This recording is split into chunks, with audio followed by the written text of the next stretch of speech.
पारिवारिक कलह जितेबले उग्र रूप निए सेतेबले घटी थाए अनिष्ट। त्रिशूलिया ब्रिज रु भरा नदी को डेइछंती पति पत्नी। पारिवारिक कलह उग्र रूप नेबारु बांकी बारा रामचंद्र अंचल दंपति काठ जोड़ी को डेई आत्महत्या करिसेंती।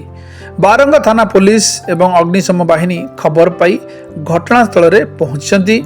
महानदी रे बन्या जल अधिक प्रवाहित होइथुवारु भरा नदी रे सेमानकु ठाब करिबा असंभव। खबर प्रचारित होगा परे घटनास्थल रे लोकंकर भिड़ जमिथिबा देखाइतला। पुलिस भिड़ नियंत्रण करिछि। सूचना मुताबक कटक रे रही एक घरोई ट्रावेल एजेंसी रे कार चलाई परिवार भरण पोषण करती शत्रुघ्न लेंका। संध्या समय पत्नी सह त्रिशूलिया ब्रिज काठजोड़ी निकट को आसते शत्रुघ्न एवं तांका पत्नी। सेठारे उभयଙ୍କ मध्य किछि समय कथा कटाकटी चलीथिला। तापरे दुई जण एका संगरे नई को डेई पड़िथिले।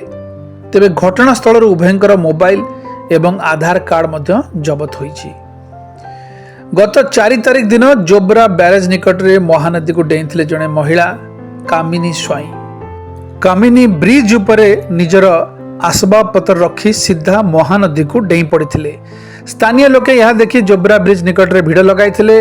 महानदी को डेईबा देखि सेठार थिबा मत्स्यजीवी से माने तांको उद्धार करिथिले, किंतु महिला को डाक्तरखाना नेला बेले से तांकर डॉक्टर मृत घोषणा करथिले।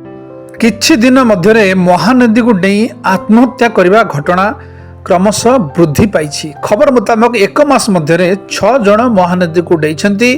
31 जुलाई रे कटक महानदी को डेइथिले 2 जण।